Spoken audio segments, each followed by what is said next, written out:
কালীজড়ি Oman পঞ্চায়েতে যারা পঞ্চায়েত অফিসে গিয়ে অন্নপূর্ণা ভান্ডারের পেপার জমা করে এসেছিল তাদের কারণ হয়নি কাজ।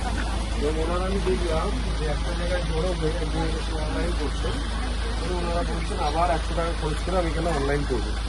মানে যেগুলো পঞ্চায়েতে জমা করেছিল সেগুলো কি আপনারা অনলাইন করেননি?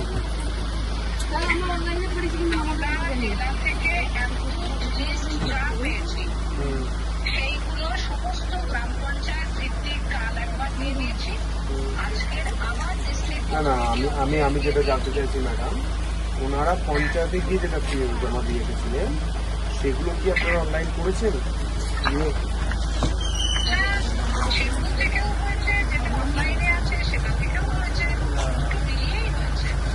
যারা যারা যারা যারা জমা দিয়েছিলেন তাদের অনলাইন করেছেন, আবার এনারা অনলাইন করছেন, এটার মধ্যে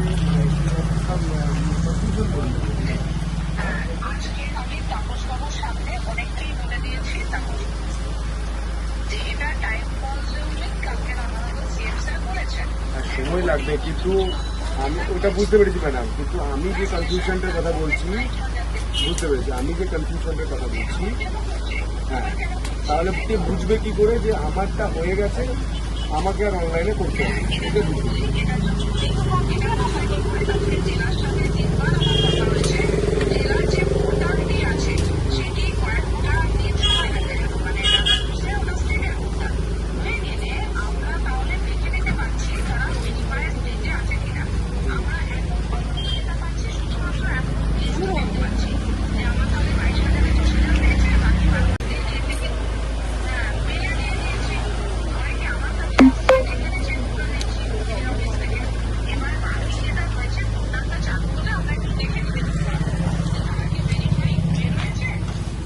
পঞ্চায়েতে গিয়ে যদি হেল্প না পায় তাহলে আপনাদের অ্যানাউন্সমেন্ট করে দিতে হবে, বলতে হবে একটা আলাদা বিষয়টা হচ্ছে সার্ভে হচ্ছে, সার্ভে হচ্ছে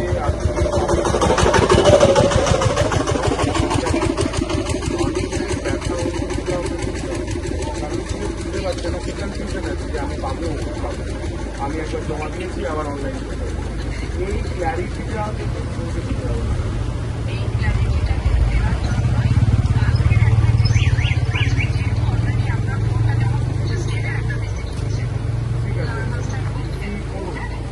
পঞ্চায়েতের যারা আধিকারিক আছে একটা করে টোটো নিতে বলুন, মাইক বাঁধতে বলুন, পুরো ক্ল্যারিটিটা রেকর্ড করতে বলুন, পুরো এলাকায় পাঠান।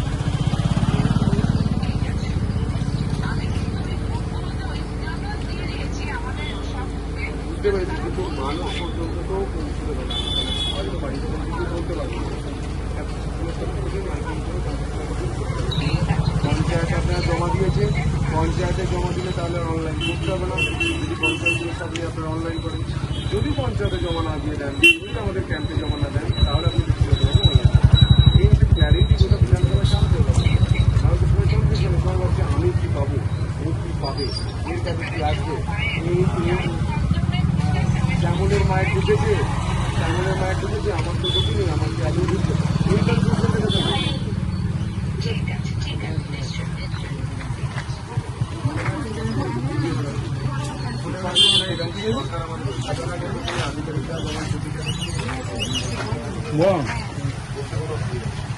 ওনারা একটু ভাড়া হাত করে দোকানদার যেমন এলাকায় পঞ্চায়েত যাচ্ছে না, ভাড়া করে বলে বলে করা হয়।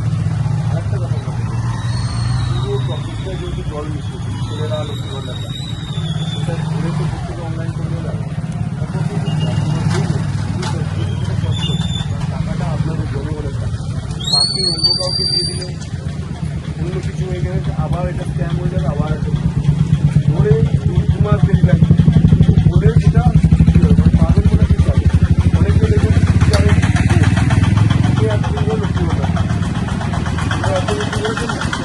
যত বড় লোক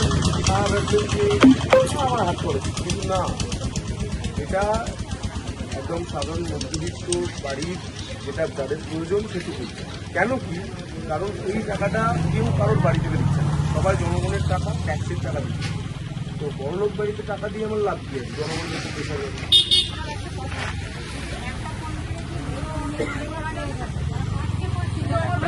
একটাই ফোন। আমি দেখুন, আমার যেমন চাকরি, আমার বন্ধুর ফোনেই ব্যবহার করি। সব জায়গায় গাড়ি ফোন ব্যবহার করি।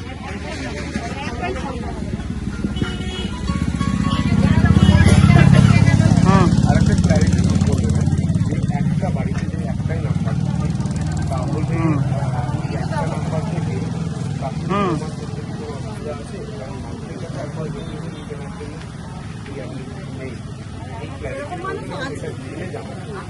এরকম মানুষও আছে, আমাদেরই তো নেই, কি করবো? জেনে আমি ভিডিওকে জিজ্ঞাসা করলাম, এবং মাইকিং যেটা করতে বলেছি, কাল পরশুর মধ্যে যদি মাইকিং না হয়, আপনাদের এখান থেকে একটা প্রতিনিধি ম্যাডামই যেতে পারবে, আপনাদের মায়েদের যেতে পারবে, মানে একটা ছেলেকে বাড়ির লোককে পাঠাবেন, আমাদের বিরুদ্ধের যে জনতার কার্যালয় আছে ওখানে গিয়ে বলবেন যে মাইকিং হচ্ছে।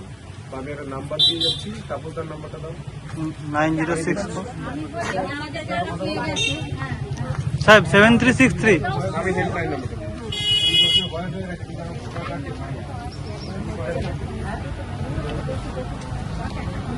নাম্বার রাখুন।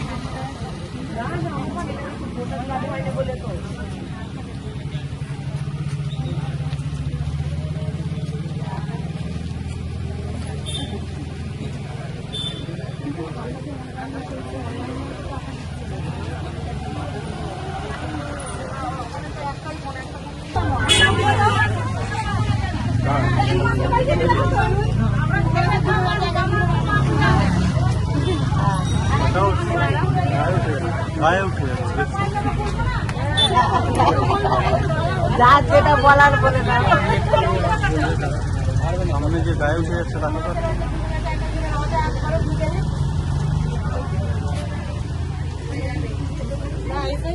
এই যে খালি করতে হবে না।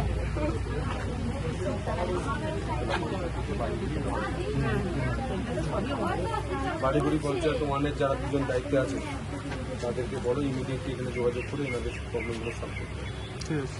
এই যে সরকারি ক্যাম্প হয়েছিল, এখানে উনি যেতেও পারেননি, উনি আপডেটও করেননি, তার জন্য ওনার সেই বার্ধক্য ভাতা সেটা কিন্তু আসছে না। বাকিদের সবার আসছে, ওনার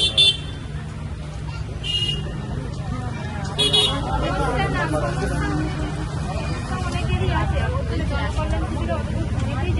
বর্দাটা বলুন না, বলছি আমি একটা লোকেশন পাঠাচ্ছি, ওই তোমার মির্জাপুর রাস্তা, ঠিক আছে? ওখানে অনেক মহিলা জমা হয়েছে। আমাদের বালিগড়ি পঞ্চায়েতের ওয়ানের যে ছেলেগুলো আছে, ঠিক আছে, ওদেরকে এখানে পাঠাও, পাঠিয়ে বলো যে এখানে যে প্রবলেমগুলো হচ্ছে, ঠিক আছে?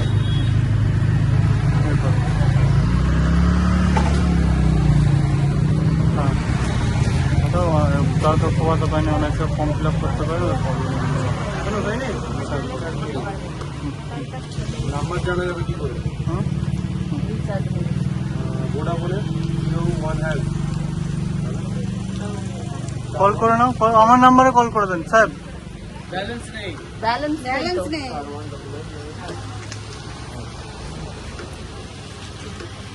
জ্যোতিষ জগতে অদ্বিতীয় ডক্টর অঞ্জন শাস্ত্রী, আপনার উজ্জ্বল ভবিষ্যতের একমাত্র দিশারি। Call for booking 7477886099 or log in www.anjanshastri.com। Download করুন আমাদের exclusive mobile app astro Anjan.